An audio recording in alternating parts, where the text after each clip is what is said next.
आत्मा के दो बड़े शत्रु जिनका नाम है राग और द्वेष। राग सभी दोषों का राजा है। इस एक राग के जाने से बाकी सभी दोष अपने आप नष्ट हो जाते हैं। द्वेष से भी ज्यादा बलवान राग है। राग का नाश 10वें गुण स्थानक के अंत में होता है। द्वेष का नाश 9वें गुण स्थानक के अंत में ही हो जाता है। इससे भी ज्ञात होता है कि द्वेष नष्ट होने पर जितनी आत्मविशुद्धि होती है उससे ज़्यादा आत्मिक विशुद्धि राग के नष्ट होने से होती है। राग दोष और द्वेष दोष ये दोनों में यदि कोई प्रबल है, यदि विशेष बलवान रहा हुआ है तो वो राग है। राग का आयुष्य द्वेष से भी ज़्यादा बड़ा है। द्वेष भूलना सरल है लेकिन राग भूलना बहुत ही कठिन है।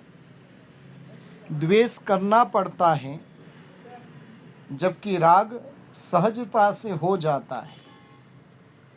द्वेष से होने वाले नुकसान जो है वो हमें साक्षात दिखाई देते हैं, लेकिन राग से जो नुकसान होते हैं वह समझ में नहीं आते हैं।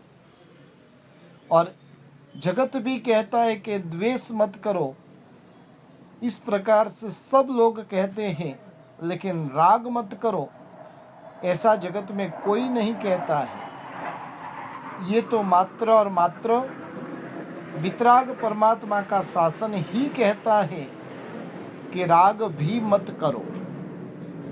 द्वेष दुर्ध्यान कराता है, यह अनुभव होता है, लेकिन राग भी दुर्ध्यान करवाता है ऐसा लगता ही नहीं है। द्वेष करने वाला अपने प्रति द्वेषी बनकर रहे यह अच्छा नहीं लगता है, परंतु राग करने वाला अपने प्रति अखंड रागी बना रहे ऐसा सभी चाहते हैं।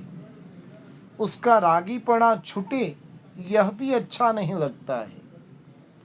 द्वेष दुर्गुण है यह सबको मालूम है, लेकिन राग आत्मा का स्वभाव नहीं है, बल्कि वह द्वेष से भी बड़ा दुर्गुण है।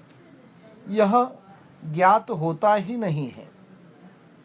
द्वेष लंबे समय तक रहे तो अच्छा नहीं लगता है, राग लंबे समय तक रहे तो भी अच्छा लगता है।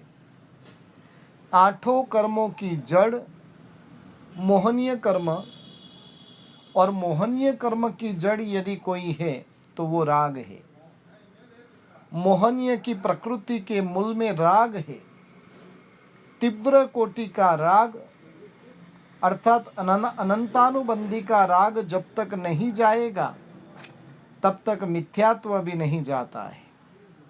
राग दो प्रकार के होते हैं, प्रशस्त राग और अप्रशस्त राग। प्रशस्त राग जो है वह विशेष कर्म बंधन नहीं करवाता है, बल्कि कभी कभार तो वो कर्म बंधन को छुड़ाने वाला भी बनता है। प्रशस्त राग औषधि की तरह है जो अप्रशस्त राग से भी छुड़ाता है।